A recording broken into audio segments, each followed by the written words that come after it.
नमस्कार दोस्तों, स्वागत है आप सभी का आपके अपने चैनल फ्री एजुकेशन पर। देखिए, बीपीएससी 2.0 शिक्षक भर्ती होने जा रही है और उसमें बिहार जी के अपना एक बहुत ही इंपॉर्टेंट रोल प्ले करने वाला है।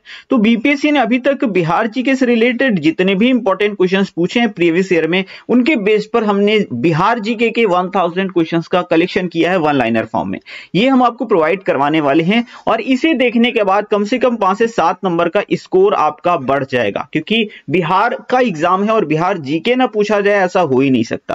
तो ये वीडियो उन सभी एस्पिरेंट्स के लिए इंपॉर्टेंट है जो बिहार का जो टीचर का एग्जाम होने वाला है 2.0 वो देने के लिए जा रहे हैं या बिहार का कोई सा भी एग्जाम देने के लिए जा रहे हैं। तो चलिए शुरू करते हैं। काफी ज्यादा इंपॉर्टेंट सेशन होने वाला है, बने रहिए हमारे साथ, आपको यकीनन काफी मजा आने वाला है। तो पहला प्रश्न लेते हैं, एक प्रांत के रूप में बिहार को बंगाल से कब अलग किया गया था? तो बिहार को बंगाल से अलग किया गया था 22 मार्च सन 1912 को। यह प्रश्न ऐसे भी पूछ सकते हैं कि बिहार का गठन कब हुआ था, तब भी आपको बताना है 22 मार्च सन 1912 को। और हर साल 22 मार्च को ही बिहार दिवस भी मनाया जाता है, क्योंकि 22 मार्च को ही तो बिहार का गठन हुआ था। अगला प्रश्न है, बिहार से झारखंड को अलग करके नए प्रांत का दर्जा का प्रदान किया गया था। देखिए, झारखंड जो है वो बिहार से ही तो अलग हुआ है, लेकिन कब अलग हुआ था? तो 15 नवंबर सन 2000 को झारखंड को बिहार से अलग करके एक नए राज्य का दर्जा दिया गया था। क्षेत्रफल की दृष्टि से बिहार का देश में कौन सा स्थान है? तो क्षेत्रफल की दृष्टि से बिहार का देश में 12वां स्थान है। कभी कभी 12वां न दे करके आपको ऑप्शन में 13वां दिया हो सकता है, तो बिल्कुल भी कंफ्यूज होने की जरूरत नहीं है, मोस्टली आपको 12वां ही ऑप्शन में दिया होगा। अगला प्रश्न है, एशिया की सबसे बड़ी गोखुर झील कहां है? तो यह कांवर झील है और जो कि बेगूसराय में स्थित है। 1857 के विद्रोह का नेतृत्व बिहार में किसने किया था? तो ये कुंवर सिंह ने किया था। बहुत ही इंपॉर्टेंट क्वेश्चन है, ये तो जीके में भी पूछा जाता है, बिहार जीके के अलावा भी ये प्रश्न काफी ज्यादा प्रचलित है। प्रश्न नंबर 6 है, एशिया के सबसे बड़ा पशु मेला कब और किस स्थान पर आयोजित होता है? तो एशिया का सबसे बड़ा पशु मेला कार्तिक पूर्णिमा को आयोजित होता है और ये बिहार के सोनपुर में आयोजित होता है। ये भी प्रश्न डिफरेंट एग्जाम्स में पूछा जाता है। बिहार में रेल पहिया कारखाना किस स्थान पर अवस्थित है? तो ये बेला दरियापुर सारण में अवस्थित है। पाल युगीन कलाकार धीमन और उसके पुत्र बिट्टपाल कहां के निवासी थे? तो ये नालंदा जिले के निवासी थे। यूनानी यात्री मेगास्थनीज ने अपनी पुस्तक इंडिका में पाटलिपुत्र को क्या कहा है? तो पोलीब्रोथा कहा है। क्या कहा है? पोलीब्रोथा के नाम से संबोधित किया है अपनी पुस्तक इंडिका के अंदर। मेगास्थनीज यूनानी यात्री था जो कि चंद्रगुप्त मौर्य के शासनकाल में भारत आया था। अच्छा, एक चीज याद रखिएगा, पटना या पाटलिपुत्र की स्थापना किसने की थी? देखिए, पहले जब ये स्थापना की गई थी तो ये पाटलिपुत्र के नाम से स्थापना की गई थी। किसने की थी? तो हर्यंक वंश का एक शासक था जिसका नाम था उदयन ने। कभी कभी उदयन भी आपको लिखा हुआ मिलेगा। तो उदयन ने ही पाटलिपुत्र नगर की स्थापना की थी और उसको अपनी राजधानी बनाया था और बाद में यही पाटलिपुत्र पटना के नाम से प्रचलित हुआ। प्रश्न नंबर 10 है, धातु से बने सिक्के सर्वप्रथम किस काल में पाए गए? तो ये बुद्ध काल में यानी 6ठी सदी ईसा पूर्व में पाए गए थे। घोड़ा कटोरा झील किस जिले में अवस्थित है? तो नालंदा जिले में ये अवस्थित है। प्रश्न नंबर 12 है, बिहार सरकार के पर्यटन विभाग ने कितने पर्यटक सर्किट को चिन्हित किया है? तो ये 8 पर्यटक सर्किट को चिन्हित किया है। झारखंड के गठन के बाद बिहार में राज्यसभा के सदस्यों की कुल संख्या कितनी है? तो वर्तमान की ही बात हो रही है। तो वर्तमान में जो राज्यसभा सदस्यों की संख्या है बिहार में वो है 16। और अगर लोकसभा सदस्यों की संख्या पूछ ली जाए, ठीक है, लोकसभा सदस्यों की संख्या वर्तमान में कितनी है? तो 40 है। अच्छा, एक चीज याद रखिएगा, बिहार की जो संसदीय व्यवस्था है वो सदनात्मक है, यानी यहां पर विधानसभा भी है, ठीक है, और विधान परिषद भी है। क्या है? विधानसभा भी है और विधान परिषद भी है। तो अगर विधानसभा सदस्यों की संख्या पूछ ली जाए तो आप बता दीजिएगा 243 है और विधान परिषद सदस्यों की संख्या पूछी जाए तो 75 है। ये सारी पॉइंट्स जो मैंने आपको बताए हैं ये जरूर याद रखिएगा। राज्यसभा सदस्यों की संख्या 16 है, लोकसभा सदस्यों की संख्या 40 है, विधानसभा सदस्यों की संख्या 243 है और विधान परिषद सदस्यों की संख्या 75 है। प्रश्न नंबर 14 है, बिहार राज्य का क्षेत्रफल कितना है? तो 94,163 वर्ग किलोमीटर ये बिहार का क्षेत्रफल है, जो कि पूरे भारत के क्षेत्रफल का 2.86% कवर करता है। यानी भारत के भौगोलिक क्षेत्रफल का 2.86% है। ये दोनों ही पॉइंट्स आपको याद रखने, कितना है और कितना परसेंटेज ये कवर करता है। पूरे पॉइंट्स आपको याद रखने हैं। नौ नालंदा महाविहार किसके लिए प्रसिद्ध है? तो ये पाली अनुसंधान संस्थान है। और आपको पता है ना, जो बौद्ध धर्म के जो ग्रंथ हैं वो किस भाषा में है? वो पाली भाषा में है। यूनानियों ने किसे अमित्रोचेट्स या अमित्रघात अर्थात शत्रुओं का नाश करने वाला कहा है? तो ये बिंदुसार को कहा था। यूनानी राजदूत एवं इंडिका का लेखक मेगास्थनीज किसके दरबार में पाटलिपुत्र आया था? तो ये चंद्रगुप्त मौर्य के दरबार में पाटलिपुत्र आया था। घोघा झील कहां पर अवस्थित है? मनिहारी कटिहार में घोघा झील अवस्थित है। खरवार आंदोलन का नेतृत्व किसने किया था? तो भागीरथ मांझी ने खरवार आंदोलन का नेतृत्व किया था।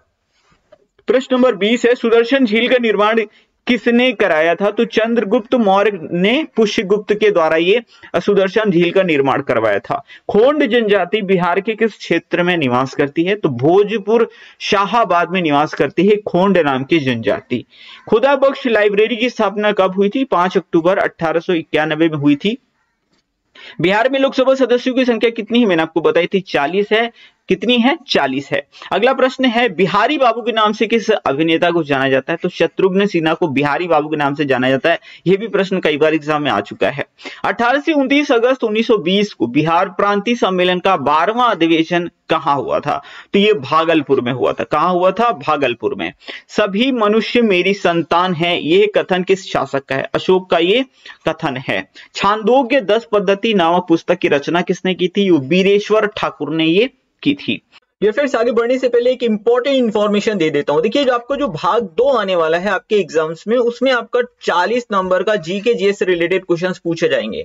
तो उसके लिए हमने स्पेशली ये ई बुक तैयार कर दी है। इसके अंदर सारे इंपॉर्टेंट जीके के क्वेश्चंस आपको मिल जाएंगे, चाहे वो विश्व का भूगोल हो, भारत का भूगोल हो, भारत का इतिहास हो, भारत का संविधान हो, अर्थव्यवस्था हो, सामान्य विज्ञान हो, कंप्यूटर जी को ए टू जेड सारे क्वेश्चंस आपको वन लाइनर फॉर्म में इसमें मिल जाएंगे। और ये काफी ज्यादा इंपॉर्टेंट है। सारी जो ई बुक है ये कंप्लीटली प्रीवियस ईयर पर बेस्ड है और ये बीपीएससी के लिए काफी ज्यादा स्पेशल ई बुक होने वाली है। साथ ही हमने करंट अफेयर्स की ई बुक तैयार कर दी है और सामान्य विज्ञान की भी ई बुक हमारी रेडी है और इन सभी के लिंक्स आपको डिस्क्रिप्शन बॉक्स में मिल जाएंगे। तो अगर आप अपने एग्जाम में 100% सफलता चाहते हैं तो इन ई बुक्स को आप परचेज कर सकते हैं। लिंक्स आपको डिस्क्रिप्शन बॉक्स में मिल जाएंगे। बढ़ते हैं अगले प्रश्न की ओर। प्रश्न नंबर 28 है, पटना स्थित पत्थर की मस्जिद को किस अन्य नाम से जाना जाता है? तो इसको संगी मस्जिद के नाम से जाना जाता है। Bharat wagon and engineering company limited कहां पर अवस्थित है? ये मोकामा पटना में अवस्थित है। गुप्त राजा जिसने विक्रमादित्य की पदवी धारण की थी वह कौन है? तो चंद्रगुप्त द्वितीय ने जो है ये विक्रमादित्य की पदवी धारण की थी। याद रखिएगा, चंद्रगुप्त द्वितीय जो है, चंद्रगुप्त द्वितीय ये मौर्य वंश के नहीं है, ये गुप्त वंश के शासक थे। ठीक है, ये गुप्त वंश के काफी प्रतापी शासक थे और इन्होंने ही विक्रमादित्य की पदवी धारण की थी। और गुप्त वंश का के संस्थापक कौन थे? तो श्री गुप्त थे। अगला प्रश्न है, ऋग्वेद के किस मंडल के किस सूक्त में पहली बार वर्ण व्यवस्था का उल्लेख किया गया था? तो 10वें मंडल में वर्ण व्यवस्था का उल्लेख किया गया था और 10वें मंडल के पुरुष सूक्त में 4 प्रकार के वर्णों की व्यवस्था के बारे में बताया गया था। उन्हीं वर्णों की बात हो रही है। धर्मपाल के बाद पाल वंश का शासक कौन बना था? तो देवपाल बना था। धर्मपाल ने किसको कन्नौज का शासक नियुक्त किया था? चक्रायुध को कन्नौज का शासक नियुक्त किया था। प्रश्न नंबर 34 है, अर्थव्यवस्था में विकासशील देशों के लिए रोलिंग प्लान की अवधारणा सर्वप्रथम किसने प्रस्तुत की थी? तो मुन्नार मिर्डल ने प्रस्तुत की थी रोलिंग प्लान। आपको याद है 1978 से 80 के बीच में ये रोलिंग प्लान चलाया गया था जब जनता पार्टी की सरकार आई थी। लेकिन जैसे ही कांग्रेस की फिर से सरकार आई, कांग्रेस ने इस रोलिंग प्लान को रिजेक्ट कर दिया था और फिर से पंचवर्षीय योजनाएं शुरू की थी। तो याद रखिएगा, ये जो रोलिंग प्लान की अवधारणा है प्रस्तुत किसने की थी? तो ये मुन्नार मिर्डल ने प्रस्तुत की थी। अगला प्रश्न लेते हैं, 2011 की जनगणना के अनुसार बिहार की साक्षरता दर कितनी है? तो बिहार की साक्षरता दर लगभग 61.80 है। वहीं अगर ये तो ओवरऑल है, अगर पुरुषों की साक्षरता दर की बात करें तो 71.20 है और महिलाओं की साक्षरता दर 51.50 है। प्रश्न नंबर 36 है, 15वीं सदी में कौन सा नगर इस्लाम धर्म और संस्कृति का प्रमुख केंद्र था? तो ये था जौनपुर। ये बड़ा इंपॉर्टेंट क्वेश्चन, याद रखिएगा। 400 वर्ष पुराना चैतन्य महाप्रभु मंदिर कहां है? पटना सिटी में ये अवस्थित है। अगला प्रश्न है, झारखंड में निर्माणाधीन कोयल कारो परियोजना से बिहार के किस जिले को सर्वाधिक लाभ मिलेगा? तो ये औरंगाबाद को मिलेगा। भारत में योजना आयोग का गठन कब किया गया था? तो ये मार्च 1950 में किया गया था और योजना आयोग ही तो पंचवर्षीय योजनाएं बनाता था। अगला प्रश्न है, और योजना आयोग को खत्म कब किया गया था? तो 1 जनवरी सन 2015 को योजना आयोग को खत्म कर दिया गया था और इसके स्थान पर नीति आयोग की स्थापना की गई थी, national institution for transforming India. Bihar राज्य खादी ग्रामोद्योग की स्थापना कब हुई थी? तो यह वर्ष 1956 में हुई थी। अगला प्रश्न लेंगे, प्रश्न नंबर 41 से 1050 ईसा पूर्व के आसपास गंगा घाटी में किस जगह से लोहा मिलने का प्रमाण मिलता है? तो सबसे पहले लोहा जो मिला था वो मिला था अतरंजी खेड़ा से। ठीक है, कहां से मिला था? अतरंजी खेड़ा, जो कि उत्तर प्रदेश में स्थित है। ये प्रश्न भी बहुत बार डिफरेंट एग्जाम्स में पूछा गया है, तो ये जीके का ही सामान्य प्रश्न है जो कि कई बार एग्जाम्स में पूछा गया है। अगला प्रश्न है, 51 शक्तिपीठों में से एक मां दुर्गा का प्रसिद्ध बड़ी पटन देवी मंदिर ये कहां पर अवस्थित है? तो पटन देवी मंदिर जो है वो पटना में अवस्थित है। झारखंड के गठन के बाद बिहार विधान परिषद के कुल सदस्यों की संख्या कितनी है? 75 है। ये प्रश्न मैं आपको ऑलरेडी बता चुका हूं, इस तरह से आपको मैं बार बार यहां पर रिवीजन भी करवा रहा हूं। तो विधानसभा सदस्यों की संख्या मैंने आपको बताई थी 243 है, विधान परिषद सदस्यों की संख्या 75 है, लोकसभा सदस्यों की संख्या 40 है और राज्यसभा सदस्यों की संख्या 16 है। अब जितनी बार पढ़ोगे उतना ही आपके लिए अच्छा होगा। प्रश्न नंबर 44 है, 16 अप्रैल 1930 को नमक कानून भंग करने के लिए पटना के किस स्थान को चुना गया था? तो नखास पिंड को ये चुना गया था। अगला प्रश्न है, प्रश्न नंबर 45, 1758 ईस्वी में किस कंपनी ने बिहार में शोरे के व्यापार पर एकाधिकार प्राप्त किया था?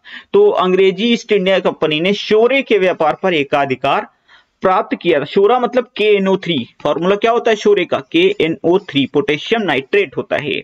अगला प्रश्न है, विदेह के राजा ने निष्क या सुवर्ण या शत नाम उपहार में दिए थे, ये कहां वर्णित है? तो ये बृहदारण्यक उपनिषद में है। ठीक है, वर्णित है। अच्छा, निष्क जो है ये अगर देखा जाए तो ये एक मुद्रा के रूप में प्रयोग किया जाता था मौर्य काल में, लेकिन बाद में निष्क के एक उपहार मतलब एक इसको नेकलेस के रूप में जाना जाता था, यानी एक गले में पहनने वाला आभूषण। तो एक बार प्रश्न पूछा गया था निष्क क्या है, तो उसमें ऑप्शन में दिया गया था गले में पहनने वाला आभूषण। तो ये कई तरह से था, तो यहाँ पर ये निष्क जो है ये है। ठीक है, अगला प्रश्न ले लेते हैं। मैं इसलिए बता देता हूं, मान लीजिए गलती से कहीं ऐसा प्रश्न आ गया तो आपको पता ही नहीं है निष्क क्या है ना, तो इसलिए बताना जरूरी होता है।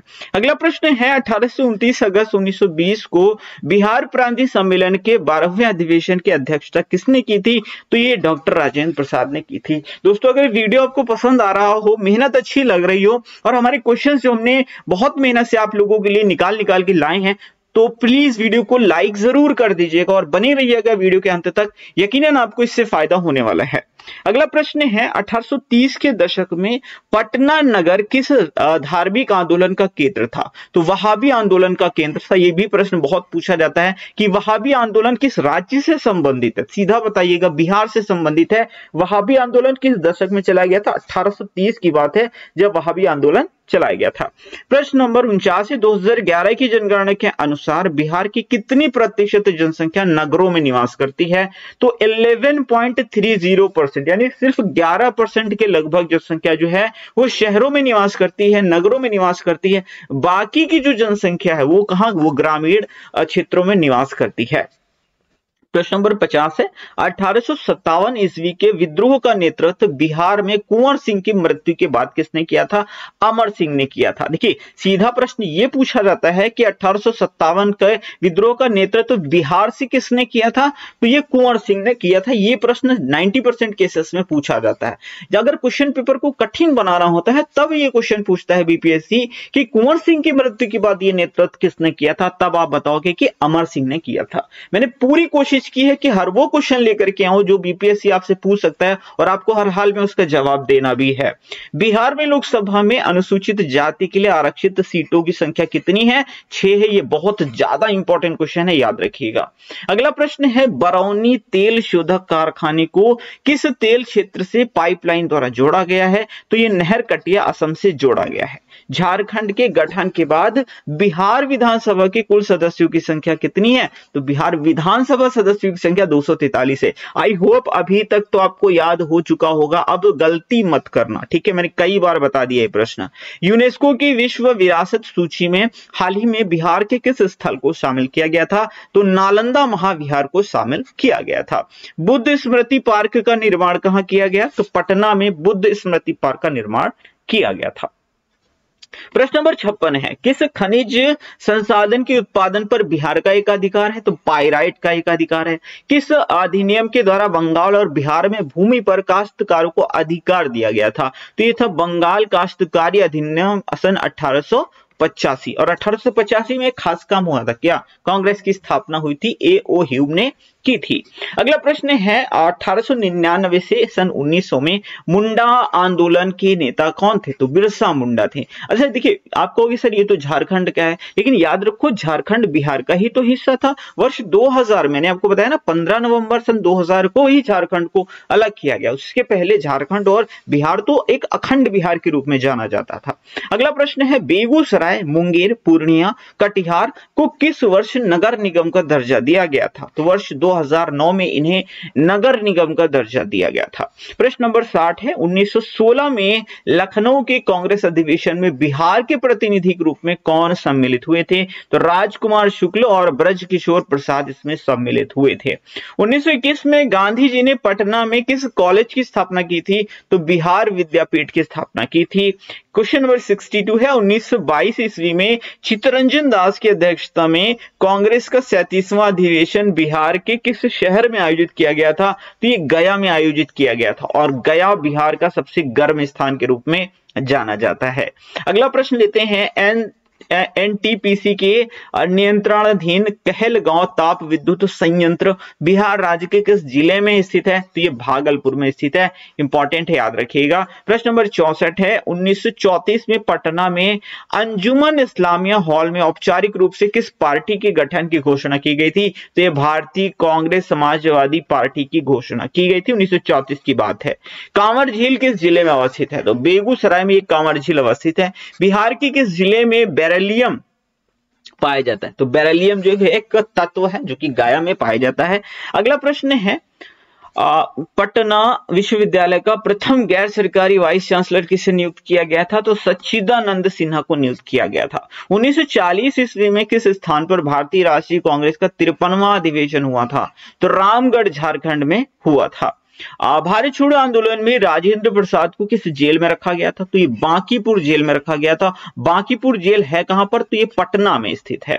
अगला प्रश्न है, 11 अगस्त 1942 को सचिवालय गोलीकांड बिहार में कहां पर हुआ था? तो सचिवालय गोलीकांड जो है ये पटना में हुआ था। 1946 में किस नेता को बिहार का मुख्यमंत्री नियुक्त किया गया था? तो श्री कृष्ण सिंह को नियुक्त किया गया था। और अगर ऐसे पूछा जाए कि बिहार के पहले मुख्यमंत्री कौन थे, तभी आप बताएंगे श्री कृष्ण सिंह थे, जो कि 1946 से लेकर के 1961 तक बिहार के मुख्यमंत्री रहे थे। अगला प्रश्न है, अंतरिम सरकार में डॉक्टर राजेंद्र प्रसाद किस विभाग के मंत्री थे? तो खाद्य एवं कृषि विभाग के मंत्री थे जब अंतरिम सरकार का गठन किया गया था। आजादी के बाद नवंबर 1947 में भारतीय राष्ट्रीय कांग्रेस के अध्यक्ष कौन नियुक्त हुए थे? तो डॉक्टर राजेंद्र प्रसाद नियुक्त हुए थे। भारत की कुल जनसंख्या में बिहार का प्रतिशत कितना है? ओवरऑल जनसंख्या में देखा जाए ना तो 8.60% जो जनसंख्या है भारत की वो बिहार के अंदर निवास करती है। और जनसंख्या की दृष्टि से बिहार किस नंबर पे आता है? 3rd नंबर पे आता है। यानी सबसे ज्यादा जनसंख्या कहां है? यूपी में है। सेकेंड नंबर पे कौन सा राज्य आता है? महाराष्ट्र आता है। और 3rd नंबर पे कौन आता है? तो बिहार आता है। ठीक है, 3rd नंबर पे बिहार आता है। ये सारे पॉइंट्स आप याद रखेंगे। बढ़ेंगे अगले प्रश्न की ओर। अगला प्रश्न है प्रश्न नंबर 75, किस दशक में बिहार की जनसंख्या वृद्धि दर सर्वाधिक रही थी? तो 1991 से 2001 के बीच में, जो कि रही थी 28.62%। प्रश्न नंबर 76 है, 20 जुलाई 1937 को विधानसभा अध्यक्ष किसे चुना गया था? तो प्रोफेसर अब्दुल बारी को चुना गया था। प्रश्न नंबर 77 है, 2001 से 2011 के दशक में बिहार में सबसे कम जनसंख्या वृद्धि दर वाला जिला कौन सा है? तो ये है गोपालगंज। ठीक है, सबसे कम वृद्धि दर की बात हो तो ये गोपालगंज है। 18.33% वृद्धि दर रही थी। 78 है, 2001 से 11 के दशक में बिहार में सर्वाधिक जनसंख्या वृद्धि दर वाला जिला कौन सा था? तो ये मधेपुरा था। निम्नतम की बात करें तो गोपालगंज है। मैक्सिमम की बात करें तो मधेपुरा है, जिसकी जनसंख्या वृद्धि दर है 30.65%। प्रश्न नंबर 79 है, बिहार लोक सेवा आयोग अपने कार्य रूप में कब आया था? 1 अप्रैल 1949 को आया था। बरौनी ताप विद्युत केंद्र को किस राज्य से कोयला प्राप्त होता है? झारखंड से। कटैया यानी सुपौल जल विद्युत केंद्र किस नदी परियोजना का अंग है? तो कोसी नदी, और कोसी नदी को ही बिहार का शोक बोला जाता है। सबसे ज्यादा मार्ग बदलने वाली नदी कौन सी है? कोसी मार्ग बदलने के लिए प्रसिद्ध है। ऐसे क्वेश्चन आता है, कौन सी नदी मार्ग बदलने के लिए प्रसिद्ध है? कोसी। बिहार का शोक किसे कहते हैं? कोसी। अगला प्रश्न है, अजात शत्रु किस वर्ष अपने पिता बिंबिसार की हत्या कर मगध का शासक बना था? तो अजात शत्रु जो है शासक बना था 493 ईसा पूर्व में। याद रखिएगा, अजात शत्रु को पितृहंता के नाम से भी जाना जाता है क्योंकि इसने अपने पिता बिंबिसार की हत्या की थी। अच्छा, एक प्रश्न ऐसे पूछा जाता है कि हर्यंक वंश का संस्थापक कौन था? तो हर्यंक वंश का जो संस्थापक था वो बिंबिसार था, और बिंबिसार का बेटा था अजात शत्रु, और अजात शत्रु ने अपने पिता को 493 ईसा पूर्व में मार करके गद्दी हासिल की थी। और अजात शत्रु का जो बेटा था ना, उसका नाम था उदायन। क्या नाम था? उदायन। और उदायन ने क्या किया? उसने अपने पिता अजात शत्रु को मार के गद्दी हासिल की थी, और उदायन ही वो व्यक्ति था जिसने पाटलिपुत्र की स्थापना की थी, जिसे आज पटना के नाम से जाना जाता है। तो देख रहे हैं ना, पूरी सीरीज बन गई। बिंबिसार का लड़का अजातशत्रु, अजातशत्रु का लड़का उदायन है, और उदायन ने ही पाटलिपुत्र नगर की स्थापना की थी। प्रश्न नंबर 83 है, बिहार में रेल परिवहन का प्रारंभ किस वर्ष हुआ था? तो ये हुआ था 1860। अब आप बताइएगा, भारत में रेल कब चली थी? मैंने आपको बहुत कुछ बताया, आप बताइएगा भारत में पहली बार रेल कहां चली थी, कब चली थी, कितने किलोमीटर चली थी? सारी डिटेल आप कमेंट बॉक्स में टाइप करें, देखते हैं कितने लोग अपनी स्टडीज को लेकर के सीरियस है। बौद्ध साहित्यिक ग्रंथ को किस नाम से जाना जाता है? त्रिपिटक। त्रिपिटक कितने हैं? 3 है, विनय पिटक, सुत्त पिटक और अभिधम्म पिटक। अगला प्रश्न है, वर्ष 2011 की जनगणना के अनुसार बिहार की कुल जनसंख्या कितनी है? तो बिहार की कुल जनसंख्या है 10,40,99,452, और ये पूरे देश की जनसंख्या का कितना है? 8.6% जनसंख्या है, यानी पूरे देश की 8.6% जनसंख्या बिहार में निवास करती है। ये 2011 की जनगणना के आधार पर बताया जा रहा है। बिहार और उत्तर प्रदेश के बीच सीमा रेखा बनाने वाली नदी समूह का नाम क्या है? तो कर्मनाशा, गंडक, घाघरा। कर्मनाशा, गंडक, घाघरा। प्रश्न नंबर 87 है, केसरिया जहां खुदाई के पश्चात भगवान बुद्ध का स्तूप प्राप्त हुआ था, ये कहां स्थित है? तो ये पूर्वी चंपारण में स्थित है। और अगर बात कर लें पश्चिमी चंपारण की, किसकी? पश्चिमी चंपारण की, तो सबसे बड़ा जिला कौन सा है बिहार का? पश्चिमी चंपारण है। सबसे उत्तरी जिला कौन सा है बिहार का? पश्चिमी चंपारण है। ठीक है, चीजों को रिलेट कर करके एक चेन बना के याद करोगे तो सारी चीजें बहुत अच्छे से आपको याद होंगी। खरवार जनजाति बिहार राज्य के किस क्षेत्र में पाई जाती है? रोहतास जिले में पाई जाती है। बौद्ध कला से संबंधित कांस्य प्रतिमाओं का निर्माण किस युग की विशेषता है? तो पाल युग की विशेषता है। राज्य मंत्रिपरिषद का प्रधान कौन होता है? ऑब्वियस सी बात है, मुख्यमंत्री होते हैं। बख्तियार खिलजी को अन्य किस नाम से जाना जाता है? तो गाजी इख्तियार के नाम से जाना जाता है।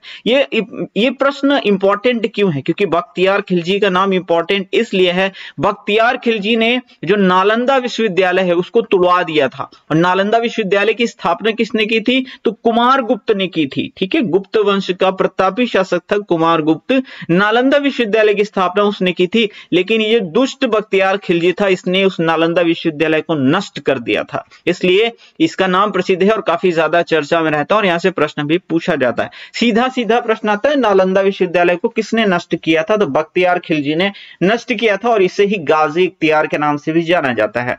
प्रश्न नंबर 92 है, प्रथम बौद्ध संगीति का आयोजन कब और कहां हुआ था? 483 ईसा पूर्व में राजगृह में हुआ था। सीधी सी बात बताऊं, सन पूछे ना पूछे, स्थान जरूर पूछ लेता है। तो मैं आपको चारों बता देता हूं, ध्यान से सुन लीजिएगा। यहां पर बता देता हूं, फिर मिटा दूंगा। 4 बौद्ध संगीतियां हुई थी। सबसे पहली कौन सी हुई थी? राजगृह में हुई थी। कहां हुई थी? राजगृह में हुई थी। ठीक है, फिर दूसरी जो हुई थी, यानी ये पहली वाली थी, दूसरी जो हुई थी वो हुई थी वैशाली में। कहां हुई थी? वैशाली में हुई थी। तीसरी जो हुई थी वो कहां हुई थी? तो वो पाटलिपुत्र में हुई थी। कहां हुई थी? पाटलिपुत्र में हुई थी। और जो चौथी हुई थी वो कुंडलवन में हुई थी। कहां हुई थी? कुंडलवन में आयोजित हुई थी। अब मैंने ये कैसे याद रखा है, मैं आपको एक टेक्निक बता देता हूं। मान मान लीजिए एक राजा है, कौन है, राजा है, और उनकी पत्नी का नाम है वैशाली। तो सबसे पहले राजा है, राजा ने एक वैशाली नाम की लड़की से शादी की और उनको एक पुत्र हुआ, ठीक है, कुछ समय बाद उनको एक पुत्र हुआ और उन्होंने अपने पुत्र के कान में क्या पहना दिए, कुंडल पहना दिए। तो इस तरह से आपको याद हो चुका है। तो सबसे पहले राजा यानी राजगृह, उनकी पत्नी का नाम वैशाली, तो राजगृह, फिर दूसरी वाली वैशाली। अब जब शादी हुई इसके बाद ही तो पुत्र हुआ, तो तीसरे नंबर पे पाटलिपुत्र, और जब पुत्र हुआ तो उन्होंने कान में कुंडल पहनाए, तो कुंडल वन, ठीक है। तो इस तरह से आपने ये सारी चीजें याद कर ली, पहली राजगृह, दूसरी वैशाली, तीसरी पाटलिपुत्र और चौथी कुंडल वन। आई होप ये टेक्निक आपको अच्छी लगी होगी, आपने याद कर ली होगी। हमारा पर्पस है ज्यादा से ज्यादा चीजें आप यहां पर सीख के जाएं। अगर आपने वीडियो पर क्लिक किया है, अपना समय इन्वेस्ट कर रहे हैं, तो एटलीस्ट आपको कुछ ना कुछ यहां से जरूर मिलना चाहिए। अगला प्रश्न लेते हैं, बिहार का जनसंख्या घनत्व कितना है? 1106 व्यक्ति प्रति वर्ग किलोमीटर है। यानी पूरे बिहार में अगर 1 वर्ग किलोमीटर में देखें तो 1106 व्यक्ति निवास करते हैं, जो कि पूरे भारत का सबसे ज्यादा जनसंख्या घनत्व है। पूछा जाए कि भारत में सबसे ज्यादा जनसंख्या घनत्व किस राज्य का है, तो आप बताएंगे बिहार का है। कितना है? 1106 व्यक्ति प्रति वर्ग किलोमीटर। और अगर ऐसे पूछ लें कि भारत में सबसे कम जन घनत्व किस राज्य का है, तब आप बताओगे कि वो अरुणाचल प्रदेश का है। क्या? अरुणाचल प्रदेश का है। कितना है? 17 व्यक्ति प्रति वर्ग किलोमीटर, यानी 1 वर्ग किलोमीटर में सिर्फ 17 व्यक्ति निवास करते हैं अरुणाचल प्रदेश में। तो ये मैं आपको एक्स्ट्रा नॉलेज दे रहा हूं, इसको याद लेते हुए चलिएगा, क्योंकि ये सारे प्रश्न प्रीवियस ईयर में पूछे गए हैं। हाँ, ये बिहार जीके से संबंधित नहीं है, लेकिन आपके नॉलेज के लिए बहुत इंपॉर्टेंट है। अगला प्रश्न है, कलिंग युद्ध कब हुआ था? तो 261 ईसा पूर्व में हुआ था। अशोक ने कलिंग पर आक्रमण किया था। एक क्वेश्चन ये पूछा जाता है कि अशोक ने अपने शासन के किस वर्ष कलिंग पर आक्रमण किया था? तो 8वें वर्ष, क्योंकि अशोक 269 ईसा पूर्व में गद्दी पर बैठ गए थे और उन्होंने अपने शासन के 8वें वर्ष यानी 261 ईसा पूर्व में कलिंग पर आक्रमण किया था। तो याद रखिए कौन से वर्ष? अपने शासन के 8वें वर्ष कलिंग पर आक्रमण किया था। बहुत बार ये प्रश्न पूछा गया है। तो बढ़ जाते हैं अगले प्रश्न की ओर। मैंने खिचड़ी काफी बना दी है, थोड़ी सी खिचड़ी कम कर देते हैं, ठीक है, क्योंकि आपको समझाना जरूरी है, इसलिए खिचड़ी बनानी पड़ती है। गेहूं और गुलाब बिहार के किस साहित्यकार की रचना है? तो गेहूं और गुलाब राम वृक्ष बेनीपुरी की रचना है, जो कि 1994 ईस्वी में लिखी गई थी। अगला प्रश्न है, मंत्री परिषद का कार्यकाल कितने साल का होता है? 5 साल का होता है। महावीर स्वामी की माता का नाम क्या था? त्रिशिला था, विदेह दत्ता भी बोला जाता है। प्रश्न नंबर 98 है, चंद्रभारी संग्रहालय दरभंगा की स्थापना कब हुई थी? तो ये हुई थी सन 1957 को। बिहार की सिल्क नगरी के नाम से किसको जाना जाता है? तो ये भागलपुर को जाना जाता है। नकटी झील बिहार के किस जिले में है? तो जमुई में है। कहां है? जमुई में है। मौर्य काल में कौन सा कर पशुओं की रक्षा के लिए दिया जाता था या लिया जाता था? मतलब जो राजा लोग लेते थे, जनता देती थी, उसे विविध कहा जाता था। प्रश्न नंबर 102 है, 2011 की जनगणना के अनुसार राज्य में पुरुष और महिला साक्षरता दर कितनी है? तो पुरुष साक्षरता दर है 71.20% और महिला साक्षरता दर है 51.50%। मुजफ्फरपुर में खुदीराम बोस और प्रफुल्ल चाकी द्वारा किंग्सफोर्ड की हत्या का प्रयास कब किया गया था? तो ये 1908 में किया गया था। मुख्यमंत्री श्रम शक्ति योजना की शुरुआत बिहार में किस वित्तीय वर्ष में हुई थी? तो 2008-9 में हुई थी। ये प्रश्न पूछा जा चुका है। अगले प्रश्न की ओर बढ़ जाते हैं। अगला प्रश्न है, मगध साम्राज्य का वास्तविक संस्थापक कौन था? बिंबिसार था। मैंने आपको बताया ना, बिंबिसार ने हर्यंक वंश की स्थापना की थी। कौन सा वंश? हर्यंक वंश की स्थापना की थी और इसे श्रेणिक के नाम से जाना जाता था। याद रखिएगा, ये प्रश्न भी पूछा जा चुका है कि किसे श्रेणिक के नाम से जाना जाता था? तो हर्यंक वंश का जो संस्थापक बिंबिसार था, इसे ही श्रेणिक के नाम से जाना जाता था। और इसके शासनकाल में एक वैद्य हुआ करता था, जीवक, वो काफी ज्यादा प्रसिद्ध वैद्य हुआ करता था। सीधा पूछा जाता है, जीवक किसके शासनकाल में हुआ करते थे? तो बहुत प्रसिद्ध वैद्य थे जीवक, ये बिंबिसार के ही राज दरबार में हुआ करते थे। अगला प्रश्न लेते हैं, बिहार की यात्रा करने वाला प्रथम विदेश यात्री कौन था? तो मेगास्थनीज था। ठीक है, कौन था? मेगास्थनीज, जो कि चंद्रगुप्त मौर्य के शासनकाल में भारत आया था। बिहार की सबसे बड़ी बहुउद्देशीय परियोजना कौन सी है? गंडक परियोजना है। बिहार की पहली चीनी मिल कब और कहां स्थापित की गई थी? 1904 में मरहौरा में स्थापित की गई थी। बिहार का कौन सा जिला नायलॉन उद्योग के लिए प्रसिद्ध है? तो मुंगेर है। बिहार के प्रमुख समाचार पत्र बिहारी का संपादक कौन थे? तो बाबू महेश्वर प्रसाद थे।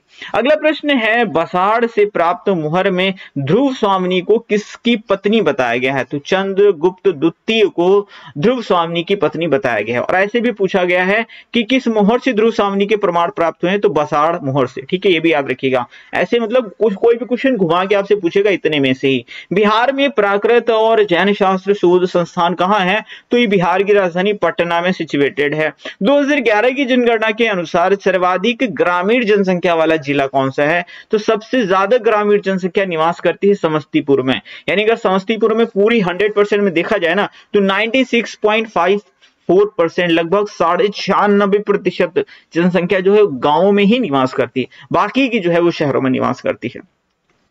बिहार राज्य की मुख्य नकदी फसल कौन सी है? तो गन्ना है। ठीक है, 2011 की जनगणना के अनुसार बिहार में लिंगानुपात कितना है? तो बिहार का लिंगानुपात है 918। और पूरे देश का लिंगानुपात, भारत का लिंगानुपात कितना है बताएंगे आप? पता है, मैं बता देता हूं, 943 है भारत का लिंगानुपात। और वहीं अगर बिहार की बात करेंगे तो 918 है बिहार का लिंगानुपात। यानी प्रति 1000 पुरुषों पर महिलाओं की संख्या 918 है। ये मतलब होता है लिंगानुपात का। प्रश्न नंबर 116 है, कुल जनसंख्या की दृष्टि से देश में बिहार का स्थान कितना है? तो जनसंख्या के मामले में बिहार तीसरे नंबर पे आता है। पहले नंबर पे तो सबसे ज्यादा जनसंख्या यूपी की है, सेकेंड नंबर पे महाराष्ट्र की और थर्ड नंबर पे बिहार की है।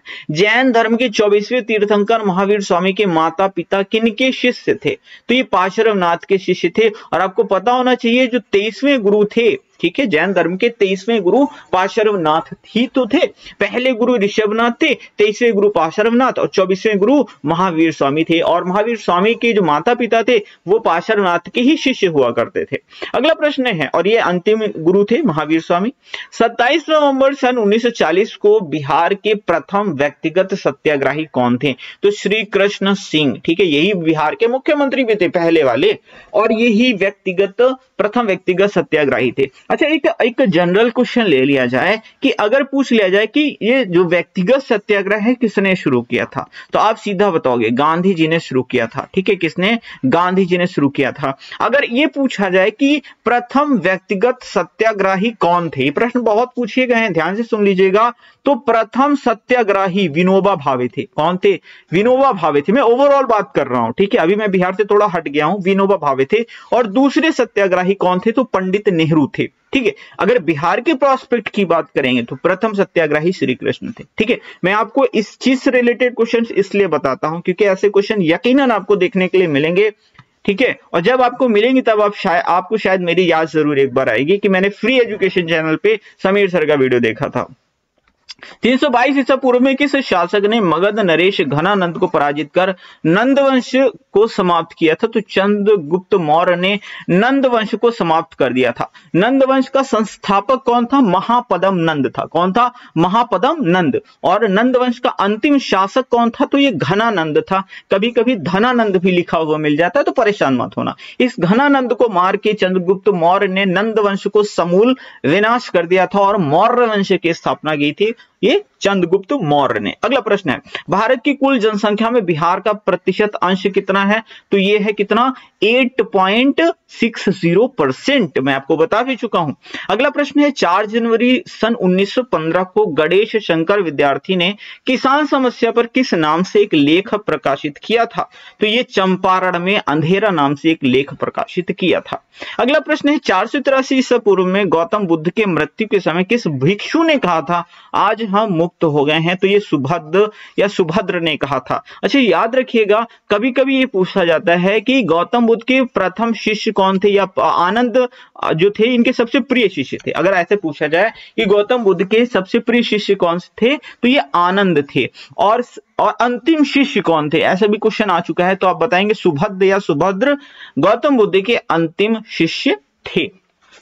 अगला प्रश्न है 2011 की जनगणना के अनुसार 0 से 6 वर्ष की आयु की लिंगानुपात दर यानी शिशु लिंगानुपात कितना है, तो 935 है। देखिए ओवरऑल अनुपात जो है बिहार का 918 है, लेकिन अगर शिशु लिंगानुपात देखा जाए तो वो 935 है। 6 अगस्त 1942 को हजारीबाग में किन दो नेताओं को गिरफ्तार किया गया था? नारायण सिंह और सुखपाल को गिरफ्तार किया गया था। 83 दिन की तपस्या के बाद पार्श्वनाथ को कहां पर ज्ञान की प्राप्ति हुई थी? तो समेध पर्वत पर ज्ञान की प्राप्ति हुई थी। प्रश्न नंबर 126 है इख्तियारुद्दीन बिन बख्तियार खिलजी ने बिहार पर एक सफल आक्रमण कब किया था? तो ये 1203 में किया था। प्रश्न नंबर 127 है बिहार की प्रथम महिला मुख्यमंत्री कौन थी? तो ये राबड़ी देवी थी। अखंड बिहार के पहले मुख्यमंत्री कौन थे? डॉक्टर श्री कृष्ण। 1946 से 1961 के बीच में ये पहले मुख्यमंत्री बने थे बिहार के, यानी इनका ये कार्यकाल था और पहले मुख्यमंत्री डॉक्टर श्री कृष्ण सिंह थे। 1857 की क्रांति के नेता कुंवर सिंह की मृत्यु कब हुई थी? तो ये हुई थी 9 मई सन 1958 को। इलाहाबाद प्रशस्ति की रचना किसने की थी? तो ये हरिशेर ने की थी। बिहार की किस जिले में सबसे कम परिवार गरीबी रेखा के नीचे गुजर बसर करते हैं? तो ये सीवान डिस्ट्रिक्ट है।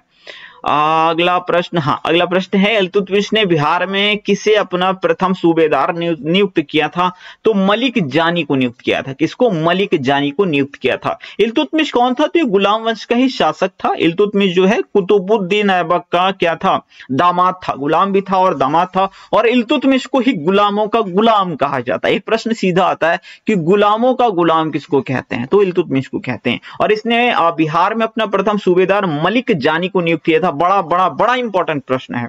प्रश्न नंबर 133 है शिशुनाग की मृत्यु के पश्चात कौन मगध की गद्दी पर बैठा था? कालाशोक। इसे काकवर्ण के नाम से भी जाना जाता था।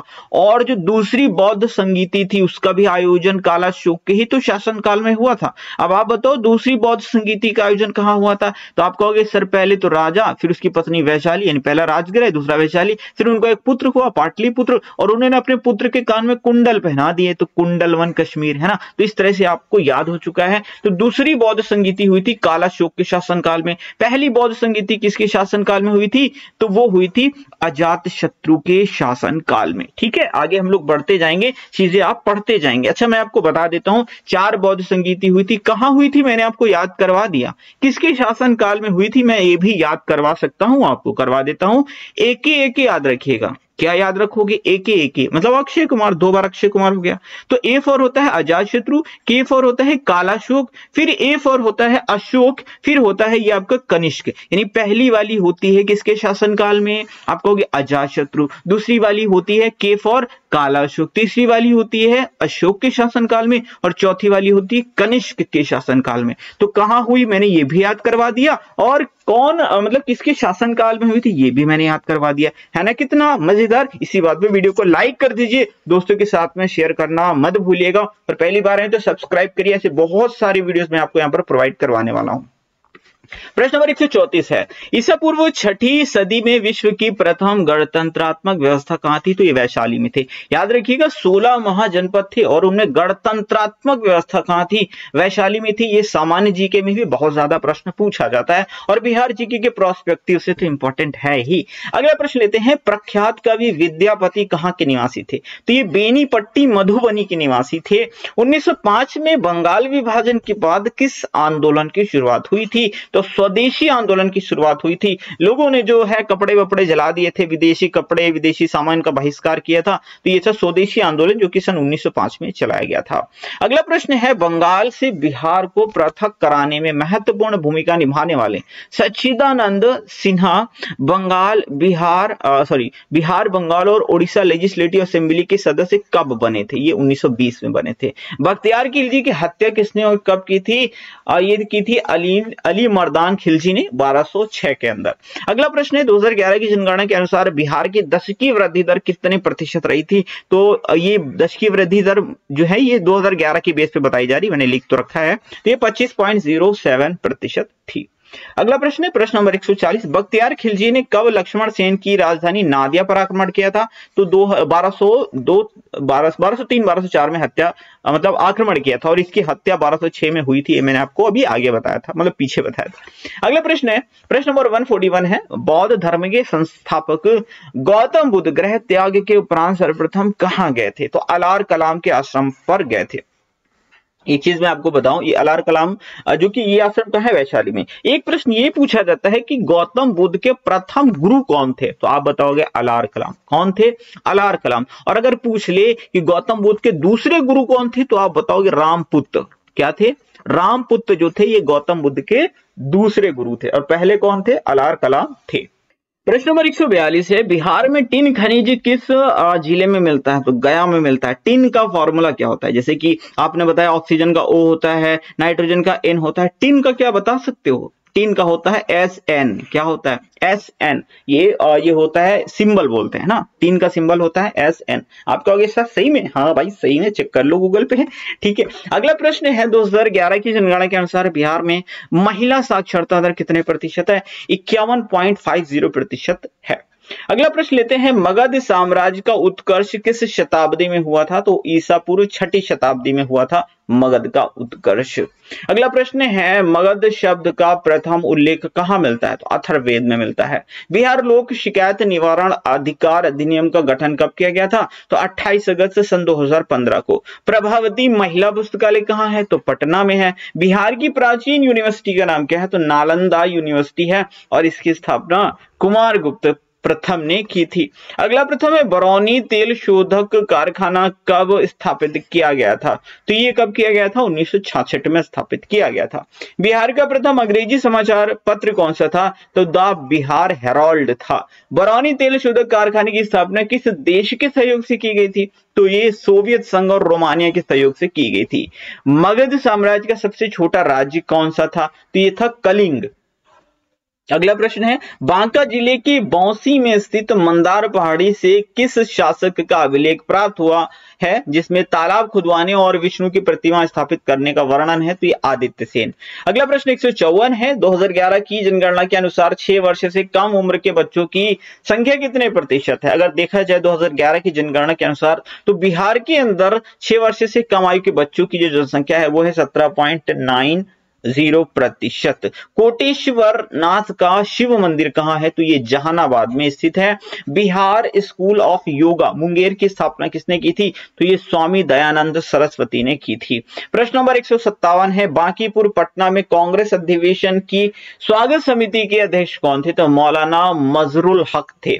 बाबा ब्रह्मेश्वर नाथ का मेला बिहार में कहां आयोजित किया जाता है? तो ये बक्सर जिले में आयोजित किया जाता है। यूपी से सटा हुआ है बक्सर। अगला प्रश्न है, बिहार का अधिकांश क्षेत्र मिट्टी से आच्छादित है। किस मिट्टी से? जलोढ़ मिट्टी से आच्छादित है। अगला प्रश्न है, बुद्ध स्मृति स्तूप सह सम्यक दर्शन संग्रहालय की स्थापना कहां की गई थी? तो वैशाली में की गई थी। अगला प्रश्न है, बौद्ध धर्म में अशोक को दीक्षित करने वाले विद्वान का नाम क्या है? इन्हें उपगुप्त बोलते हैं। ठीक है, तो अशोक के गुरु कौन थे? उपगुप्त थे। इन्हें मोगली पुत्र तिस के नाम से भी जाना जाता है। ये प्रश्न सामान्य जीके में भी बहुत ज्यादा पूछा जाता है और बिहार के जीके में तो इंपॉर्टेंट है ही है। अगला प्रश्न है, बिहार के कुल क्षेत्रफल के कितने प्रतिशत पर वन का विस्तार पाया जाता है? तो ये 7.21% पर पाया जाता है। बख्तियार खिलजी ने बिहार और बंगाल के क्षेत्रों को जीतकर कहां राजधानी स्थापित की थी? तो लखनऊ में अपनी राजधानी स्थापित की थी।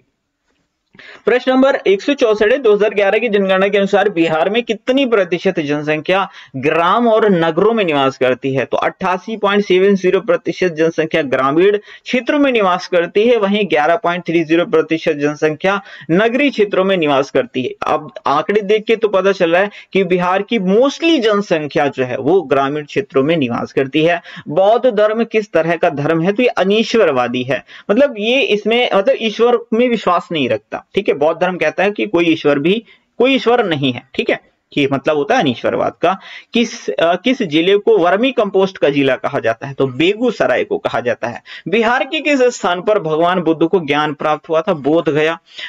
अगला प्रश्न है, सितंबर 1928 में हिंदुस्तान सोशलिस्ट रिपब्लिकन आर्मी की बैठक में बिहार का नेतृत्व किस क्रांतिकारी ने किया था? तो फणींद्रनाथ घोष। क्या? फणींद्रनाथ घोष ने किया था। अगला प्रश्न है, बौद्ध संघ जनतांत्रिक प्रणाली पर आधारित था। संघ में प्रवेश करने के लिए किसी भी व्यक्ति की न्यूनतम आयु कितनी अनिवार्य थी? तो 15 वर्ष होनी बहुत ज्यादा जरूरी होती थी। 2011 की जनगणना के अनुसार बिहार की कुल जनसंख्या भारत की कुल जनसंख्या का कितने प्रतिशत है? तो 8.58, या ओवरऑल देखा तो 8.6% आपको एग्जाम में देखने के लिए मिलेगा ऑप्शन। ठीक है। बौद्ध साहित्य के त्रिपिटक में कौन कौन से ग्रंथ हैं? तो सुत्त पिटक है, विनय पिटक है, अभिधम्म पिटक है। बिहार लोक सेवा आयोग के प्रथम अध्यक्ष कौन थे? तो राजधारी सिन्हा थे। कौन थे? राजधारी सिन्हा थे। कुंवर सिंह कहां के राजा थे? तो जगदीशपुर भोजपुर के राजा थे कुंवर सिंह। अगला प्रश्न है, कौन सा नाट्य जो है जाट जाटिन के साथ प्रस्तुत किया जाता है? तो भकुली बंका। ठीक है। अच्छा, याद ये पूछा जाता है कि जाट जाटिन कहाँ का लोक नृत्य है? झिझिया है, जाट जाटिन है, ये दो बहुत पूछे जाते हैं। कहाँ के हैं? बिहार के हैं। बिहार के लोगों की जीविका का मुख्य साधन क्या है? कृषि है। प्रश्न नंबर 176 है, बोध गया में महाबोधि मंदिर का निर्माण किस स्थल पर किया गया? तो ये गौतम बुद्ध के ज्ञान प्राप्ति स्थल पर किया गया।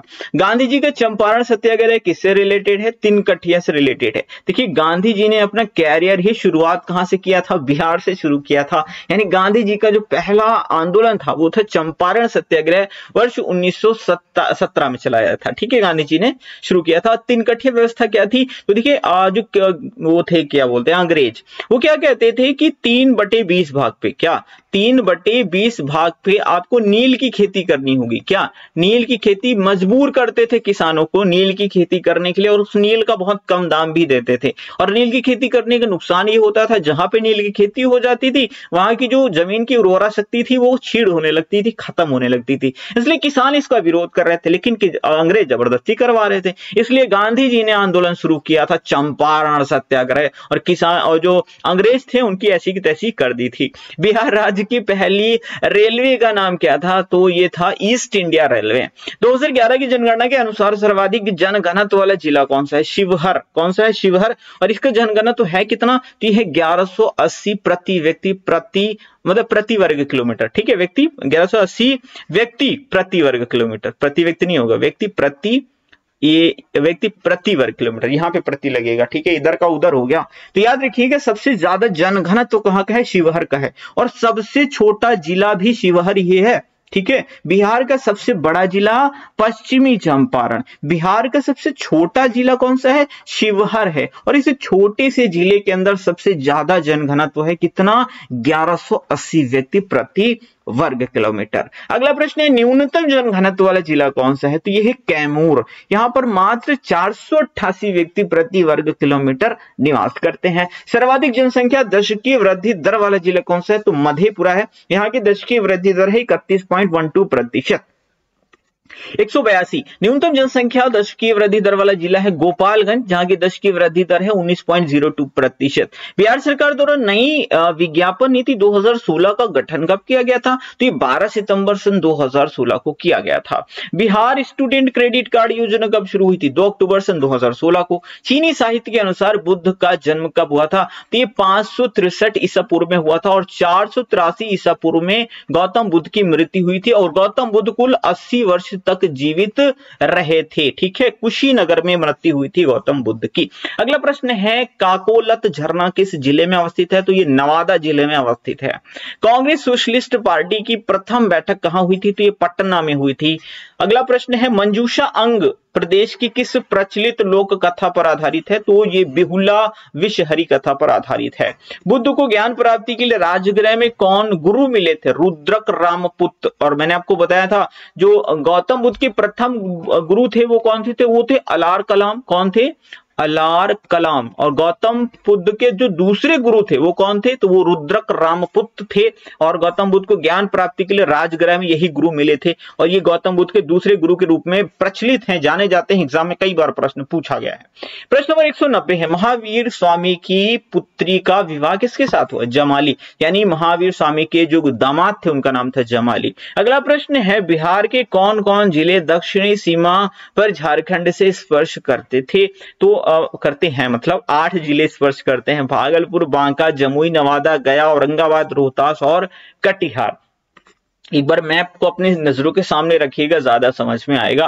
पश्चिम बंगाल की सीमा से बिहार के कितने जिले लगे हैं? तो 3 जिले हैं, किशनगंज, पूर्णिया और कटिहार। कलकत्ता विश्वविद्यालय में प्रथम श्रेणी में प्रथम आने वाली पहले बिहारी कौन थे? तो ये थे डॉक्टर राजेंद्र प्रसाद।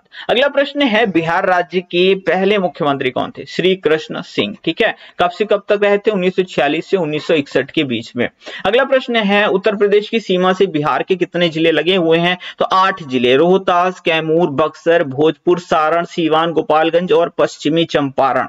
अगला प्रश्न है, बुद्ध ने अपने 5 साथियों कौंडिन्य, अज, असिग, वप्पा और भदिया के साथ कठिन तपस्या किस वन में प्रारंभ की थी? उरुबेला वन में प्रारंभ की थी। अगला प्रश्न है, बिहार में किस स्थान पर महावीर स्वामी का जन्म हुआ था? तो वैशाली में महावीर स्वामी का जन्म हुआ था। बेतिया मेला बिहार में कहां आयोजित किया जाता है? तो बेतिया में ही आयोजित किया जाता है। क्षेत्रफल की दृष्टि से बिहार का सबसे बड़ा जिला कौन सा है? तो पश्चिमी चंपारण है। सबसे छोटा जिला कौन सा है? तो शिवहर है। सबसे ज्यादा जनघनत्व कहां है? शिवहर में ही है ना। बिहार की द्वितीय राजभाषा क्या है? उर्दू है। प्रथम राजभाषा हिंदी है।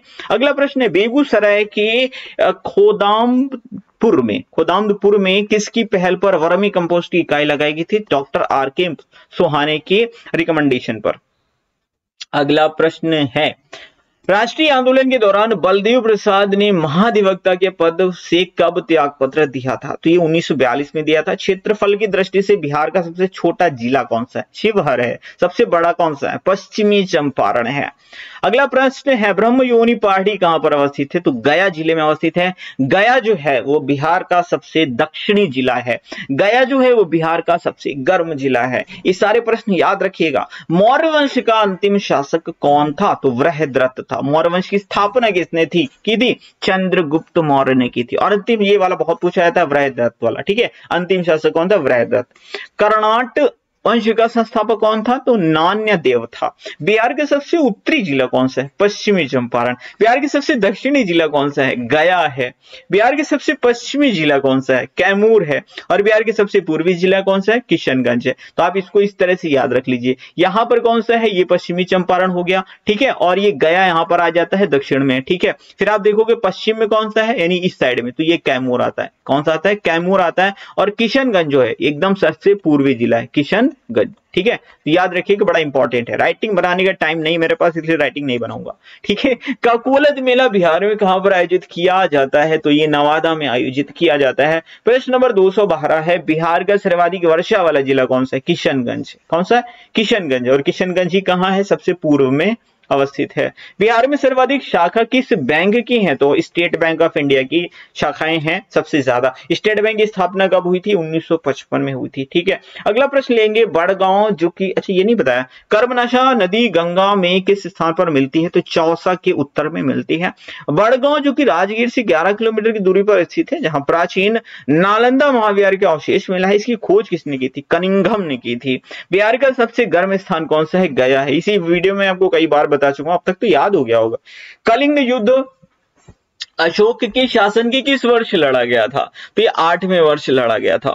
मौर्य काल में राज्य की ओर से सिंचाई का प्रबंध करना क्या कहलाता था? इसको सेतुबंध कहते थे। कीर्ति लता किसकी रचना है? तो विद्यापति की रचना है। करो या मरो का संबंध किस आंदोलन से? भारत छोड़ो आंदोलन से। कब चलाया गया था? 1942 में चलाया गया था। प्रश्न नंबर 221, कांस्य प्रतिमाओं के निर्माण की पाल शैली के विकास में किस कलाकार का महत्वपूर्ण योगदान रहा? धीमन और उसके पुत्र बिट्ठपाल का। मौर्य काल में जंगली सेना को क्या कहा जाता था? अटावी बल बोलते थे। अगला प्रश्न है, कांवर झील का निर्माण किस नदी के विसर्पण से हुआ है? तो गंडक नदी के विसर्पण से हुआ है। कांग्रेस सोशलिस्ट पार्टी की पहली बैठक पटना में किस वर्ष हुई थी? 1934 में हुई थी। बुद्ध का अंतिम वाक्य क्या था? अप दीपो भव, ठीक है। और 483 ईसा पूर्व में गौतम बुद्ध की मृत्यु हो गई थी। कहां हुई थी? कुशीनगर में हुई थी। वैशाली बोलो काशी, ठीक है। काशी का राज्यपाल शिशुनाग कब मगध का राजा बना था? तो 412 ईसा पूर्व में बना था। कब बना था? 412 ईसा पूर्व में। अगला प्रश्न है, मौर्य काल में भूस्वामी को क्या कहा जाता था? इसको क्षेत्रक कहते थे। कांवर झील कहां है? तो मझौल में है। कोई विधेयक दोनों सदनों में पास हो जाने के बाद किसके द्वारा विधेयक पर हस्ताक्षर कर राज्यपाल के पास भेजा जाता है? तो जब विधानसभा अध्यक्ष साइन कर देते हैं उसके बाद राज्यपाल के पास भेज दिया जाता है, ठीक है। याद रखिएगा, बड़ा इंपॉर्टेंट है। अगला प्रश्न लेते हैं, कौटिल्य का अर्थशास्त्र कितने अधिकरणों में विभाजित है? तो 15 अधिकरणों में विभाजित है। बड़ा इंपॉर्टेंट और डिफिकल्ट क्वेश्चन भी माना जाता है इसको। कौटिल्य के अर्थशास्त्र में किस पहलू पर प्रकाश डाला गया है? तो राजनीति। देखिए, नाम अर्थशास्त्र है। कुछ लोग अगर ऐसे प्रश्न है ना तो वहां पे ऑप्शन दिया होगा कि किस चीज से रिलेटेड है, धन संपदा या अर्थशास्त्र से, तो लोग टिक टिक मार देंगे। जबकि लिखा अर्थशास्त्र है लेकिन ये संबंधित है राजनीतिक नीतियों से, ठीक है। अगला प्रश्न है, बुद्ध की मृत्यु 80 वर्ष की अवस्था में कब हुई थी? 483 ईसा पूर्व में। जन्म कब हुआ था? 563 ईसा पूर्व में जन्म हुआ था। कौशांबी तथा प्रयाग के स्तंभों में अशोक की किस रानी द्वारा दान किए जाने का उल्लेख है? तो कारुवाकी का उल्लेख इसमें दिया गया है। अजातशत्रु ने अपने किस मंत्री के सहयोग से वज्जी संघ में फूट डाली थी? इसका नाम था वस्कार। मौर्य काल में चांदी के सिक्के को क्या कहा जाता था? इसको पण या करशापण बोलते थे। कोसी परियोजना का प्रारंभ कब हुआ था? सन 1953 में हुआ था। बौद्ध संघ में शामिल होने वाली प्रथम स्त्री कौन थी? तो माता प्रजापति गौतमी। ये इनकी मौसी थी, ठीक है। गौतम बुद्ध की मौसी थी, लेकिन इन्होंने ही इनका पालन पोषण किया था। तो और यही प्रथम महिला शिष्या थी गौतम बुद्ध की। अगला प्रश्न, कोसी नदी को नेपाल में किस नाम से जाना जाता है? सप्त कौशिकी के नाम से जाना जाता है। और कोसी नदी को बिहार का शोक भी बोला जाता है क्योंकि इसी के वजह से हर साल बिहार में बाढ़ आती है। कौन शिलालेख एकमात्र अभिलेख है जो पत्थर की पट्टियों पर खुदा हुआ है? तो भाब्रू शिलालेख जो है पत्थर की पट्टियों पर खुदा हुआ है। बिहार में पाए गए मौर्य अभिलेखों की लिपि क्या है? तो ब्राह्मी लिपि है। कौन सी लिपि है? ब्राह्मी। कौन सी नदी कीकट और बमागधी के नाम से भी जानी जाती है? पुनपुन नदी है। महासंघी के बौद्ध संप्रदाय का प्रवर्तक कौन था? महाकश्यप था। बौद्ध कालीन जातक कथाओं में स्वर्ण सिक्कों को क्या कहा जाता था? निष्क कहा जाता था, ठीक है। लेकिन कालांतर में इसको जो गले में पहनने वाला आभूषण है उसके रूप में भी जाना जाने लगा था, ठीक है, यानी नेकलेस के रूप में। अगला प्रश्न है, बिहार का सर्वाधिक जनसंख्या वाला जिला कौन सा है? पटना है, ठीक है। कौन सा है? पटना है। महावीर स्वामी के पिता का नाम क्या था? सिद्धार्थ था। बिहार का न्यूनतम जनसंख्या वाला जिला कौन सा है? शेखपुरा है। कौन सा है? शेखपुरा है।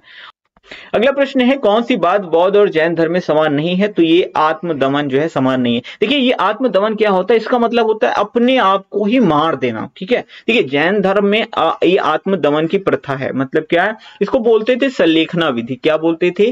सल्लेखना विधि बोलते थे। आपने चंद्रगुप्त मौर्य का नाम सुना है ना? चंद्रगुप्त मौर्य मौर्य वंश के बहुत प्रतापी शासक थे। उन्होंने नंद वंश का खात्मा किया था। आपको पता है उनकी मृत्यु कैसे हुई थी? उन्होंने जैन धर्म स्वीकार किया था और जैन धर्म स्वीकार करने के बाद उन्होंने, जैन धर्म में आत्मदमन की नीति होती है तो सल्लेखना विधि होती। सल्लेखना विधि होती ये है कि अपने आप को एक गुफा के अंदर बंद कर लो, ठीक है। अपने आप को एक गुफा के अंदर बंद कर लो और उसमें बैठ के तपस्या करो और तब तक तपस्या करो, बिना कुछ खाए पिए तब तक तपस्या करो जब तक आपके प्राण न निकल जाए। तो ये एक आत्मदमन की नीति होती है। और चंद्रगुप्त मौर्य ने सल्लेखना विधि से कर्नाटक के, कहा?